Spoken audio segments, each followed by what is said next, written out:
IPL 2026-এর আগে অর্থাৎ নিলামের আগে কেকেআর কিন্তু একেবারে চুপচাপ বসে নেই। শোনা যাচ্ছে যে শাহরুখ খানের দল এমন 4জন প্লেয়ারকে টার্গেট করতেছে, এই 4জন প্লেয়ার যদি দলে আসে তাহলে কিন্তু কেকেআর দল কিন্তু একেবারে ঘুরে দাঁড়াতে পারবে। চলো জেনে নিই এই 4জন প্লেয়ার কারা কারা। তবে তার আগে তুমি যদি কলকাতা নাইট রাইডার্সের সাপোর্টার হয়ে থাকো তো ভিডিওটাতে লাইক করে চ্যানেলটাকে একটা সাবস্ক্রাইব করে দাও। তো চলো শুরু করা যাক।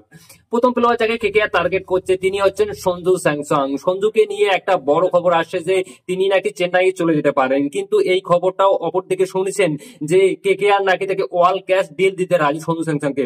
অর্থাৎ রাজস্থান যদি রাজি হয় তাহলে কেকেআর সঞ্জুর জন্য যত টাকা লাগে সেই তত টাকা দিয়ে কেকেআর রেডি।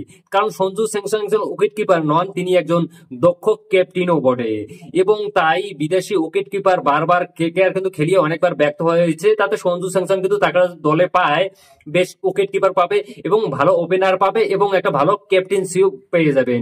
এক ঢেলে 3টে পাখি মারতে পারে কেকেআর, তার জন্য অল ক্যাশ ডিল দিতে রাজি হয়ে গেছে কেকেআর। 2 নম্বর যারা প্লেয়ারকে টার্গেট করতেছেন তিনি হচ্ছেন অভিষেক পোরেল। দিল্লির সঙ্গে অভিষেক পোরেলের সম্পর্ক ভালো চলে, কিন্তু 2021 সালে বা 2025 সালে কিন্তু অনেকগুলো ম্যাচ এসে বাদ পড়েছে। হয়তো দিল্লি তাকে রিলিজ করতে পারে। যদি সঞ্জু না আসে তাহলে কেকেআর প্ল্যান বি অভিষেক পোরেল থাকতে। বেঙ্গলের ছেলে, কলকাতার মাঠে খুবই খেলার অভিজ্ঞতা, তরুণ ট্যালেন্টের এবং কেকেআর এর হোম গ্রাউন্ডে মানিয়ে নিতে তার কোনোভাবে অসুবিধা হবে না, যেহেতু বেঙ্গলের ছেলে। তাই দ্বিতীয় টার্গেট হচ্ছে অভিষেক পোরেল। 3 নম্বরে হচ্ছে যে ক্যামেরন গ্রিন।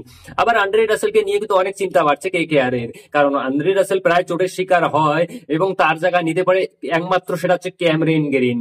অস্ট্রেলিয়ার এই অলরাউন্ডার ক্যামেরন গ্রিন ব্যাটিং এবং বোলিং দুই জায়গাতে কিন্তু একদম পারফেক্ট। একজন বিদেশি অলরাউন্ডার হিসেবে যদি একে কেকেআর পেয়ে যায় তো কেকেআর মিডলটা কিন্তু খুব শক্তিশালী হয়ে যাবে। এবং 4 নাম্বার যে প্লেয়ারটা রয়েছেন তিনি হচ্ছেন আমাদের বাংলার ছেলে অর্থাৎ মোহাম্মদ শামি। তিনি মোহাম্মদ শামি অনেক বছর ধরে ইডেন গার্ডেনে খেলে গেছেন এবং কেকেআর এর পেস বোলিং লাইন আপ যেভাবে ধ্বংস হয়ে গিয়েছে মিচেল স্টার্ক যাওয়ার পর, সেই হিসাবে মোহাম্মদ শামিকে আনা কিন্তু খুবই দরকার। আর মোহাম্মদ শামি অবশ্যই চোটের শিকার হয়, কিন্তু এই মুহূর্তে তিনি টোটালটাই ঠিক রয়েছেন, ভারতের হয়ে তিনি কামব্যাক করবে এটা কনফার্ম।